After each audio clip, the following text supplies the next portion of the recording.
Popslet nu.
No, no, no, no.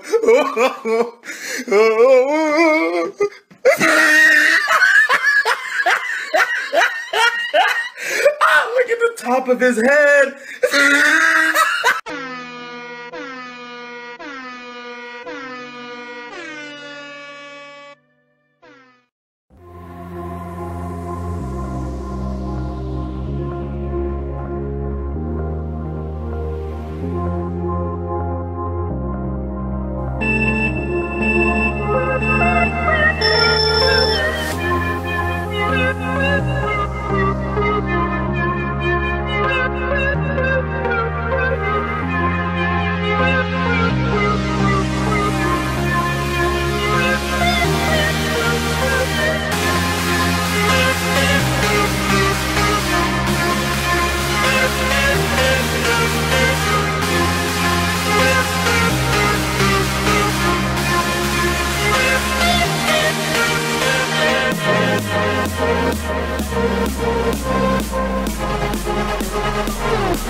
What's up YouTube, I'm Mr. No Name, or Max as people know me in the real world, and today I am bringing you another gameplay from the Team Scrim series against that particular team that I told you guys about in my last video that won some local lands and whatnot.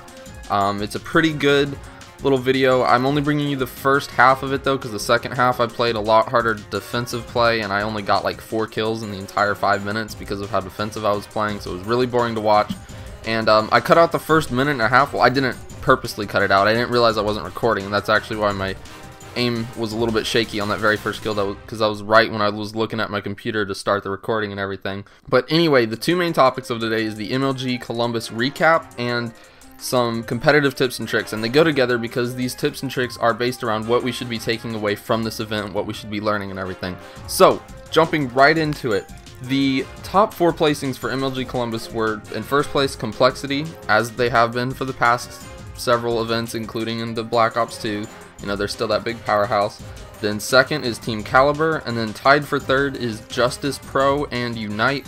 That's because Justice Pro and Unite didn't actually face off, so they get a technically tied placing for 3rd/4th. So that's how that works. And Justice Pro, you know, kind of surprised a lot of people, including myself. You know, I mean, they eliminated Optic, Envy, TCM, and Curse New York, and they could have taken out several others. I don't know. Those are just the ones that I remember seeing them take out.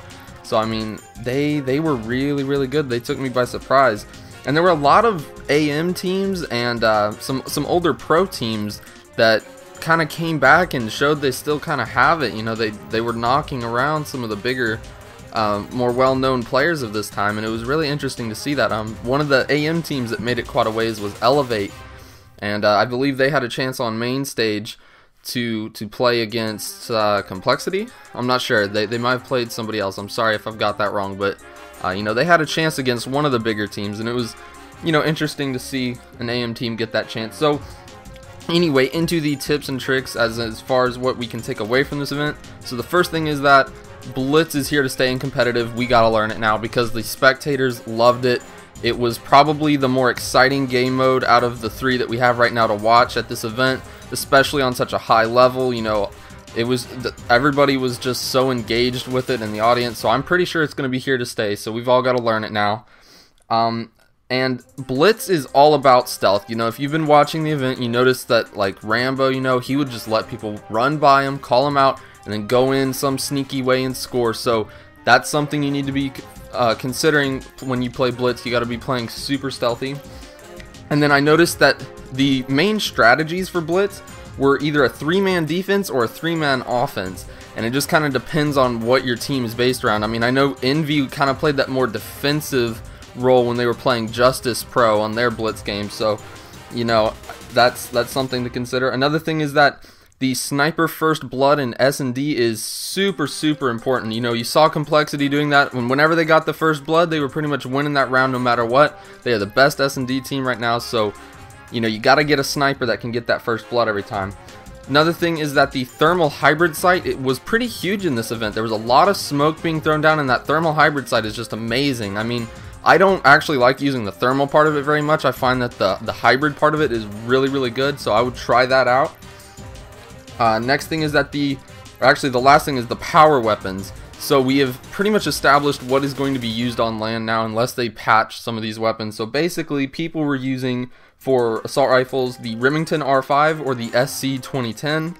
Those are just the 2 best assault rifles right now. Next is for submachine guns is the MTAR, Vector, or Bison. Most of the time people were using the MTAR.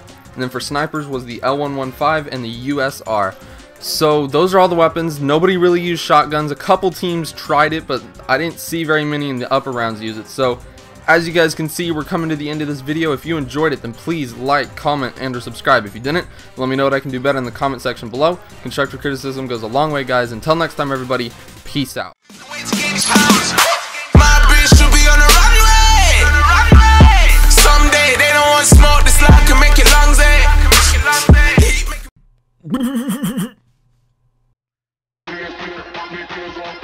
So yeah, like FPS's, what can I say? There's nothing like the rush of hunting people down and killing them. I mean, my heart's beating, my hands are shaking, but I'm still shooting, I'm still getting headshots, like boom, headshot, boom, headshot.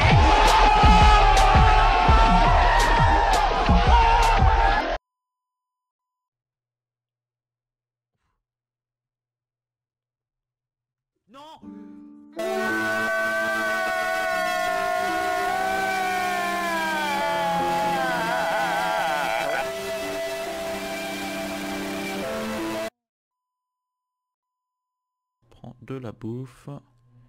Et on s'en va. What? Non, il cheat. Oh non.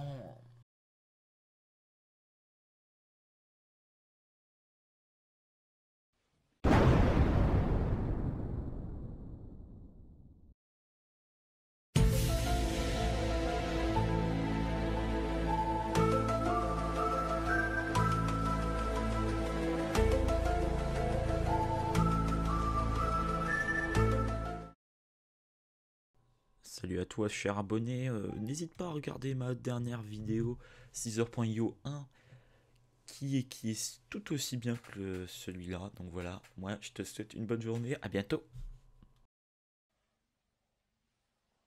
Wow!